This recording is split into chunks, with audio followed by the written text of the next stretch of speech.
मालिकेच्या आजच्या जबरदस्त भागामध्ये प्रेक्षकांनो आपण पाहणार आहोत की मलिकाला मात्र आजीने चांगली शिक्षा दिलेली असते. चक्क आज इथे आजींनी तिला उठाबशा काढायला लावलेल्या असतात.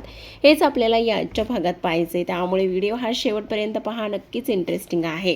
तर आता इथे स्वानंदी मात्र जेवायला नको म्हणत असते, तेव्हा समर येतो आणि म्हणत असतो, स्वानंदी मॅडम मी तुमचं काहीच ऐकणार नाही, तुम्हाला 2 घास तरी जेवायचं आहे. तेव्हा मात्र स्वानंदी म्हणत असते, नाही मला नाही जेवायचे, मला भूक नाहीये. तेव्हा तो म्हणत असतो, तुम्ही सगळा जो काही इथे राग आहे ना तो जेवणावर काढताय आणि मला ते अजिबातच नकोय, प्लीज तुम्ही खाऊन घ्या ना, 2 घास तरी खाऊन घ्या, असं सुद्धा आता इकडे तो बोलत असतो.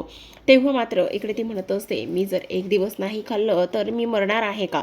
तेव्हा मात्र इकडे आता तो म्हणत असतो, ही कोणती भाषा आहे आणि अशा पद्धतीने तुम्ही कसं काय बोलू शकता तेच मला काही कळत नाही, असं सुद्धा आता इकडे तो बोलत असतो. आता हे सगळं काही बोलत असताना आपण पाहतो इथे मात्र समर म्हणत असतो, जर तुम्हाला खायचं नसेल तर इथे मी सुद्धा खाणार नाही, असं म्हटल्याबरोबर आता मात्र इकडे लगेचच स्वानंदी म्हणत असते, राजवाडे हे सगळं काही काय आहे? तुम्ही अशा पद्धतीने कसं काय बोलू शकता? मला तुमचं काहीच ऐकून घ्यायचं नाहीये, तुम्ही गुपचूप 2 घास खाणार आहात आणि मी तुमचं का आणि कशामुळे ऐकून घेऊ, असं सुद्धा आता इकडे ती बोलत असते. आता हे सगळं काही बोलल्यानंतर मात्र इथे लगेचच तो म्हणत असतो, ठीक आहे 2 घास तरी तुम्हाला माझ्यासाठी खावेच लागणार आहेत, जर तुम्ही 2 घास माझ्यासाठी नाही खाल्ले तर मी तुमच्याशी बोलणार नाही. मात्र इथे स्वानंदी म्हणत असते, ठीक आहे मी फक्त आणि फक्त इथे 2च घास खाणार आहे. स्वानंदी मोजून 2च घास खात असते आणि 2च घास खाल्ल्यानंतर आता मात्र ती म्हणत असते, मी अजिबात जास्त काही खाणार नाही. अगं असं काय करतेस, हे बघ थोडं तरी जास्तीचं खाल्लं पाहिजे. पण मग आता ती ऐकत नाही. मग 2 घास खाल्ल्यानंतर त्यानंतर समर म्हणत असतो, स्वानंदी मॅडम हे जरा तुम्ही आतीच करताय, अशाने तुमची चिडचिड खूप जास्त होते आणि तेव्हा पोटात काही नसेल तर तुम्ही मात्र फार जास्त बडबड करू लागलेला आहात, असं कसं करू शकता, असं सुद्धा आता इकडे ती बोलत असते. त्यावेळेला मात्र स्वानंदी म्हणत असते, राजवाडे आता मात्र तुम्ही मला फार त्रास देताय, मी ना तुमचं काहीच ऐकून घेणार नाहीये, प्लीज तुम्ही शांत बसा ना, मला तुमचं काहीच ऐकायचं नाही, असं सुद्धा आता इकडे ती बोलत असते. आणि मी तुमच्यासोबत बोलणारच नाही, आजपासून मी तुमच्याशी कट्टी धरत आहे, अबोला धरत आहे, असं स्पष्टपणे ती सांगत असते. तर आता मात्र इकडे दुसऱ्या बाजूला मल्लिकाचे फार जास्त पाय दुखत असतात आणि त्यामुळे ती इथे जे काही वेटर्स आहेत, मेड आहेत, त्यांच्याकडून पाय दाबून घेण्याचं काम करत असते, त्यांच्यावर आरेरावी करत असते आणि म्हणत असते, प्रचंड पाय दुखत आहेत, मी सांगेल त्याच पद्धतीने तुम्ही माझे पाय चेपून द्यायचे आहेत, असं म्हणून तिची बडबड ही सुरूच असते. आता दुसऱ्या दिवशी सकाळची वेळ असते. स्वानंदी मात्र लवकरच उठून तिचं आवरायला लागलेले असते, पण आवरून येते तर इथे समर मात्र अजून तरी शांत झोपलेलाच असतो.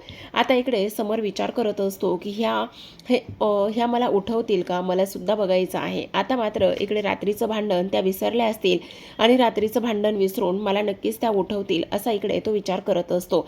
तेव्हा मात्र इथे आपण पाहतो स्वानंदी मात्र म्हणत असते, काय झाले अजून तरी इकडे हे उठलेले नाही आहेत, काय झाले, सगळं काही ठीक असेल ना, आणि त्याचबरोबर ह्यांची तब्येत वगैरे हे सगळं काही ठीक असेल ना, काय झालेलं असेल, आणखी कसे काही उठले नाही आहेत, असा स्वानंदी विचार करत असते. बहुतेक ना झोपले तर ह्यांना ऑफिसला जायचं नसेल का, आणि यांचे कॉल वगैरे ह्या सगळ्या काही गोष्टी अजून कशा काय आले नाही, असं सुद्धा आता इकडे ती बोलत असते. आता हे सगळं काही बोलल्यानंतर मात्र आपण पाहतो की लगेचच इथे मात्र दुसऱ्या बाजूला हे सगळं काही होत असताना आता आजीच्या कानावर आवाज पडत असतो की नेमकं काय सुरू आहे बाहेर, आणि त्याचबरोबर ही मल्लिका मात्र एवढी चिडचिड कावर करत आहे. आजी जप करत असतात, पण जप करायला सुद्धा आता मात्र इकडे त्यांना त्रास होऊ लागलेला असतो. आता स्वानंदी आजीच्या खोलीमध्ये जाते आणि तिथला अलाराम घेऊन येते, आणि जेव्हा अलाराम घेऊन येते त्यावेळेला मात्र इकडे समरच्या कानाजवळच ती तो अलाराम सेट करत असते.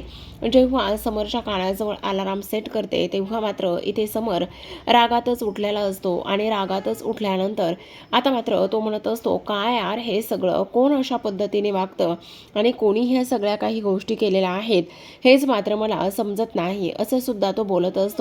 आणि तेव्हा तो म्हणत असतो, स्वानंदी मॅडम हे सगळं काही काय आहे, ह्या सगळ्या गोष्टी तुम्ही केलेल्या आहात का, असं सुद्धा इकडे तो बोलत असतो. आणि त्यानंतर स्वानंदीला गुड मॉर्निंग म्हणायला तिच्या मागे येऊन उभा राहतो. स्वानंदीला गुड मॉर्निंग म्हणायला येऊन उभा राहतो, पण तरीसुद्धा इथे मात्र आता स्वानंदी त्याच्याकडे पाहतच नाही आणि स्वानंदी त्याच्याकडे न पाहिल्यामुळे आता त्याला गुड मॉर्निंगसुद्धा बोलत नाही. मग आता स्वानंदी मॅडम मला गुड मॉर्निंग का बरं बोलत नाहीत असा विचार आता इकडे तो करत असतो आणि अजून ह्यांचा राग गेला नाही ही सुद्धा गोष्ट त्याच्या लक्षात येते.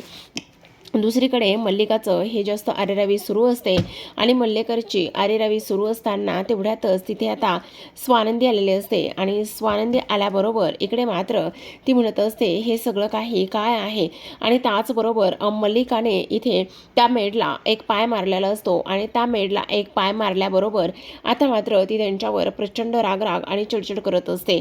प्रचंड रागराग आणि चिडचिड केल्यानंतर आता मात्र तू तिच्यासोबत अशा पद्धतीने कशी वागू शकतेस. अहो आई माझे ना फार जास्त पाय दुखत होते आणि पाय दुखत असल्यामुळे ह्या सगळ्या गोष्टी केल्या. मग आता इथे आजी म्हणत असतात तुझे जर पाय दुखत होते तर मग इकडे तू एक काम करायचंस दवाखान्यात वगैरे जायचं. तू त्यांच्यासोबत असं कसं वागू शकतेस तेच मला काही कळत नाहीये. तुझी हिंमत कशी झाली त्यांच्यासोबत असं वागण्याची. तेव्हा मात्र ती म्हणत असते माझी हिंमत कशी झाली म्हणजे म्हणजे तू अशी कशी वागू शकतेस तेच मला काही कळत नाहीये. पाय दुखत होते तर दवाखान्यात जायचं. अगं ते इथे फक्त घरातली कामं करायला आहेत ना की नोकरांची कामं करायला. तू अशा पद्धतीने वागलीस ना की इकडे तुला आता मी शिक्षा दिल्याशिवाय सोडणार नाही असं सरळ सरळ आजी बोलत असतात. दुसऱ्या बाजूला मात्र इकडे स्वानंदी तिचं आवरत असते आणि आवरत असताना आता मुद्दाम समर तिच्याशी पूर्णतः बोलण्याचा प्रयत्न करत असतो पण स्वानंदी मात्र बोलत नसते. आता समर म्हणत असतो माझा टॉवेल दिसत नाहीये कुठे. स्वानंदी मॅडम माझा टॉवेल माहिती का तुम्हाला. तेव्हा मात्र स्वानंदी इथे कपाटातून त्याचा टॉवेल काढते आणि त्याच्या हातामध्ये देत असते. मग तरीसुद्धा तो म्हणत असतो अच्छा इथे आहे का टॉवेल. बरं तुम्ही ऑफिसला जाण्याची तयारी करताय का. मला सुद्धा इथे आता ऑफिसला जावंच लागणार आहे असं सुद्धा तो बोलत असतो आणि त्यानंतर मात्र ऑफिससाठी इकडे तयारी करायला घेत असतो. जेव्हा तो ऑफिससाठी आवरायला घेतो तेव्हा पुन्हा एकदा स्वानंदीशी पूर्णतः बोलण्याचा तो प्रयत्न करत असतो पण स्वानंदी मात्र त्याच्याशी काही एक बोलत नाही आणि स्वानंदी काहीच न बोलल्यामुळे आता मात्र तो म्हणत असतो बापरे स्वानंदी मॅडम हो तुम्ही पडलात ना. बघा तुम्हाला जेव्हा जेव्हा तुम्ही पडाल ना तेव्हा तेव्हा इथे तुम्हाला मीच सावरायला येणार आहे. माझ्याशिवाय तुम्हाला कोण सावरणार आहे बरं असं सुद्धा तो इकडे बोलत असतो. त्यानंतर मात्र स्वानंदी निघून जाते. तेव्हा समर म्हणत असतो बापरे बायकोला मनवण्यासाठी मला बहुतेक बरेच काही प्रयत्न करावे लागणार आहेत. माझी बायको काही एवढ्यात काहीच ऐकणार नाहीये हेच दिसतंय. काही जरी झालं ना तरी मला इथे पाहावं लागणार आहे की स्वानंदी मॅडमला काय आणि कशा पद्धतीने समजवायचं आणि त्याचबरोबर मनवायचं. तेव्हा स्वानंदी म्हणत असते आता राजवाडे मला कळतंय तुम्ही मात्र फारच जास्त बडबड करायला लागलेला आहात. मला कळतंय तुम्ही मुद्दामून ह्या सगळ्या गोष्टी करताय पण मी सुद्धा स्वानंदी आहे. काही जरी झालं तरी सुद्धा मी तुमच्यासोबत बोलणार नाही ही सुद्धा मात्र तेवढीच गोष्ट लक्षात ठेवा असं सुद्धा आता इकडे ती बोलत असते. त्याचसोबत आता इकडे मात्र स्वानंदी ऑफिसला निघालेली असते. तेव्हा समर म्हणत असतो बापरे स्वानंदी मॅडम मला एक गोष्ट सांगा इथे हे जे काही फुलं आहेत ना ते फुलं कोणी ठेवले. तुम्ही ठेवलेत का हे फुलं. बापरे कसला सुगंध दरवळलेला आहे. पण जर हे इथे फुलं कोणाला लागणार नसले तर मग मी एक काम करतो ते फुलं ना फेकूनच देतो असं म्हणून आता लगेच समर स्वानंदी बोलत नसते त्यामुळे तो ते फुलं फेकून देण्याच्याच ह्याच्यामध्ये असतो. पण तेवढ्यात स्वानंदी मात्र त्याला थांबवते आणि स्वानंदी थांबवल्यानंतर म्हणत असते अजिबातच नाही हे फुलं मात्र तुम्ही अजिबात फेकून द्यायचे नाही असं स्पष्टपणे स्वानंदी बोलत असते. आता स्वानंदी हे सगळं काही बोलल्यानंतर मात्र आता लगेच समर म्हणत असतो शेवटी तुम्ही माझ्याशी बोललाच आहात का हेच मला इथे पाहिजे होतं. तुम्ही माझ्याशी बोलाल ही गोष्ट मात्र मला पाहिजे होती असं म्हणून आता इकडे तो लगेचच ते फुलं स्वानंदीला देत असतो. जेव्हा ते फुलं तो स्वानंदीला देतो त्यावेळेला मात्र इकडे स्वानंदीला फार जास्त आनंद झालेला असतो आणि तेव्हा स्वानंदी त्याच्याशी काहीच बोलत नाही आणि सरळ सरळ तिथून निघून जाते. आता स्वानंदी तिथून निघून गेल्यानंतर समर मात्र इकडे आता ऑफिसमध्ये गेलेला असतो आणि ऑफिसमध्ये आनंदसोबत तो बोलत असतो. आता आनंदसोबत बोलत असताना मात्र इकडे आता आनंदला विचारत असतो आनंद मला तुला काहीतरी विचारायचं आहे. तेव्हा मात्र आनंद म्हणत असतो बोल ना काय विचारायचं आहे कशाबद्दल तू बोलत आहेस. तेव्हा मात्र इकडे आता तो म्हणत असतो ऐक ना डार्लिंग तुझ्यावर कधी रागवते का तुझ्यावर चिडचिड करते का कधी रुसते का. तेव्हा मात्र इकडे आता तो म्हणत असतो हो रुसते का आणि रागवते का ह्या सगळ्या गोष्टी तू विचारू नकोस. खूप जास्त ती काय काय करते माझ्यासोबत. अरे पण काय करते ते तरी सांग ना आणि तू तिला कसं मनवतोस हे सुद्धा सांगणार आहेस का. त्यावेळेला मात्र इकडे लगेचच आता आनंद म्हणत असतो अरे सांगणार आहेस का आणि विचारणार आहेस का ह्या गोष्टी नाही पण तिला मनवणं आणि त्याचबरोबर तिचा रुसवा काढणं हे खूप जास्त कॉम्प्लिकेटेड आहे असं सुद्धा तो इथे बोलत असतो. दुसऱ्या बाजूला मात्र आजी मल्लिकावर फार जास्त चिडचिडलेल्या असतात, रागराग करत असतात आणि म्हणत असतात, तुला तर मी अजिबात माफ करणार नाही. काही जरी झालं ना तरी सुद्धा तुला मी सोडणार नाही. अशा पद्धतीने तू कशी वागू शकतेस तेच मला काही कळत नाहीये. तेव्हा आता इकडे ती म्हणत असते, सॉरी ना आई, हे बघा चुकलं माझं, मी असं करायला नको होतं. अगं चुकलं काय, तुला अशा पद्धतीने मी नाही सोडणार आहे. कारण हे बघ, आता तर तू खूपच जास्त कहर केला आहेस. आत्ताच्या आत्ता तुला मी शिक्षा म्हणून उठाबशा काढायच्या. आई असं काय करताय, मी कशा उठाबशा काढू? अहो सॉरी ना, मी आता इथून पुढे नाही वागणार अशी. पण आजी मात्र अजिबात गप्प बसत नसतात आणि त्या सरळ सरळ तिला शिक्षा देतात आणि शिक्षाच्या खातीर तिला इथे उठाबशा काढायला लावत असतात. जेव्हा उठाबशा काढायला लावतात त्यावेळेला मात्र इकडे मल्लिका म्हणत असते, पाय दुखतायत माझे, प्लीज नको ना. नाही नाही अजिबात मी तुझं काहीच ऐकून घेणार नाही. आत्ताच्या आत्ता उठाबशा काढायच्या. मग आता इकडे आजींनी मल्लिकाला जवळपास 20 उठाबशा काढायला लावलेल्या असतात आणि 20 उठाबशा काढायला लावल्यानंतर आता मात्र ती खूपच जास्त टेन्शनमध्ये असते.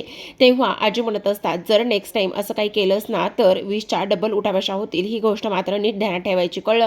आता मात्र इथे मल्लिका फारच चिडलेली असते आणि म्हणत असते, म्हातारे मी तुला बघून घेईल, आता बघ तुझी कशी वाट लावते ते, असं म्हणून ती आता आजीचं काहीतरी बरं वाईट करण्याच्या मूडमध्ये असते. तर पहा